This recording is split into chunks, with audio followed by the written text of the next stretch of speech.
नमस्कार. मी चित्रा कुलकर्णी.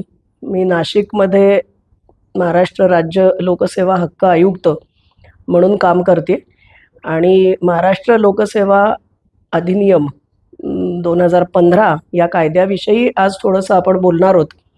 त्यापूर्वी या सोशल मीडियाच्या माध्यमातून जे नागरिक हा कार्यक्रम बघतायत, या सर्वांना मी 28 एप्रिल 2025 या सेवा हक्क दिनानिमित्त शुभेच्छा देते.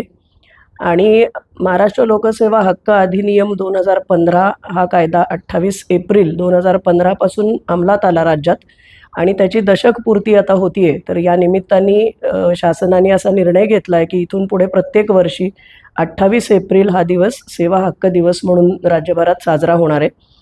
या कायदा थोडासा वैशिष्ट्यपूर्ण यासाठी आहे की याच्यात नागरिकांना सेवा मिळण्याचा हक्क दिलेला आहे.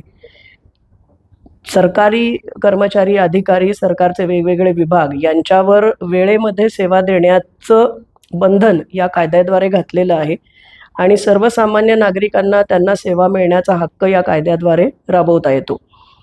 आता या कायद्यासाठी सेवा मिळण्यासाठी अर्ज कुठे करायचा, तर 3 पद्धतीने आपण नागरिक याच्यासाठी अर्ज करू शकतात.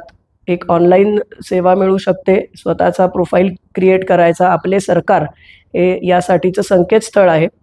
दुसरा मार्ग आहे RTS महाराष्ट्र, हे मोबाईल ॲप आहे जे गुगल प्ले स्टोअरमधून आपण डाउनलोड करून घेऊ शकतो, ह्याच्यावरून आपण अर्ज करू शकतो. आणि तिसरा मार्ग असा आहे की आपले सरकार सेवा केंद्र किंवा ई सेवा केंद्र ही जी केंद्र शासनाने उघडली आहेत, या केंद्राद्वारे आपण अर्ज करू शकतो. आणि नागरिकांना पारदर्शक, कार्यक्षम आणि समयोचित अशा 3 पद्धतींनी सेवा देण्यासाठी हा कायदा आणलेला आहे. वेळेचं बंधन घातलेलं आहे प्रत्येक कामासाठी. आजच्या तारखेला 38 विभागांनी सेवा याच्यात अधिसूचित केलेल्या आहेत की ज्या विभाग म्हणतात की आम्ही एवढ्या सेवा ठराविक कालावधीत देऊ.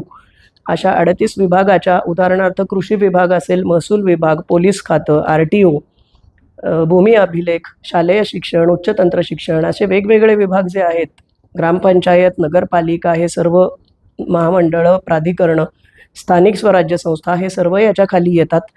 या सर्व विभागांनी याच्याखाली सेवा द्यायचं मान्य केलेलं आहे. त्याच्यासाठी वेळेचं बंधन मान्य केलेलं आहे आणि हा एक खूप मोठा क्रांतिकारी कायदा नागरिकांच्या दृष्टीने म्हटला जाईल. तर मी यासाठी आपल्या सर्वांना, नागरिकांना आणि सर्व प्रेक्षकांना आवाहन असं करते की या कायद्याची माहिती करून घ्या. हा आपल्या हक्काचा कायदा आहे, नागरिकांना हक्क देणारा कायदा आहे. तर याचा वापर आपण करून घेऊ शकतो.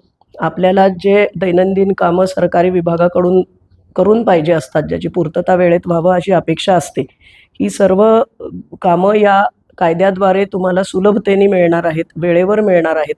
आणि जर एखादी सेवा आपल्याला या विभागात न मिळाली नाही वेळेवर, तर त्या न करणाऱ्या अधिकाऱ्यांविरुद्ध आपल्याला अपील करण्याची तरतूद आहे. विभागात 2 स्तरावर आपण अपील करू शकतो आणि जर तिथे आपल्याला तरीही न्याय मिळाला नाही, तर आपण आयोगाकडे, म्हणजे आयुक्तांकडे, आमच्या कार्यालयाकडे तृतीय अपील दाखल करू शकता. आयोगाला या कायद्यात मोठे अधिकार दिलेले आहेत. आम्ही स्वाधिकारे सुद्धा एखाद्या सेवा दिल्या जात नसतील तर त्याची दखल घेऊ शकतो. तृतीय अपील निकाली काढण्याचं आणि जर एखादे अधिकारी वारंवार सेवा देण्यात कसूर करत असतील असं लक्षात आलं तर त्यांना दंड लावण्याचं, त्यांच्याविरुद्ध शिस्तभंगाची कारवाई करण्याचं, विभागीय चौकशी करण्याचे, हे सर्व अधिकार आयोगाला दिलेले आहेत. आणि सेवा देण्याची ही जी यंत्रणा आहे, हे जे विभाग आहेत, यांचं कामकाज व्यवस्थित चाललंय किंवा नाही हे बघण्यासाठीची ही एक स्वतंत्र यंत्रणा सरकारने, हा आयोग स्थापून महाराष्ट्रात निर्माण केली आहे. आणि याच्यात अनेक सेवा अजून वाढवायची शासन प्रयत्न करत आहे. सध्या 969 सेवा आपल्या या कायद्याखाली येतात आणि 536 सेवा यातल्या आपल्या ऑनलाईन सुरू आहेत. IT शासनाचं जे माहिती तंत्रज्ञान विभाग आहे ते याच्यासाठी काम करतं आणि सर्व सेवा ऑनलाईन करणे, जास्तीत जास्त सेवा याच्याखाली घेणे आणि अशा वेगवेगळ्या प्रकारची कामं अजून आमची चालू आहेत. आणि हा कायदा एक क्रांतिकारी कायदा म्हणता येईल, कारण हा नागरिकांच्या हक्काचा कायदा आहे. आपलं वेलफेअर स्टेट आपण म्हणतो, कल्याणकारी राज्य, तर याचा हेतू आहे की नागरिकांना सुविधा आणि सहजतेने त्यांची कामं होणं. तर या दिशेने जाणारा हा कायदा असल्यामुळे अतिशय महत्त्व आहे. तर सगळ्यांनी ह्याचा, स्वतःच्या फायद्यासाठी आलेला कायदा आहे, सर्वांनी याचा उपयोग करून घ्यावा आणि शासनाने जे सेवा द्यायचं आपल्याला वचन दिलेलं आहे त्या वचनाचा फायदा करून घ्यावा हे आवाहन मी या निमित्ताने करते.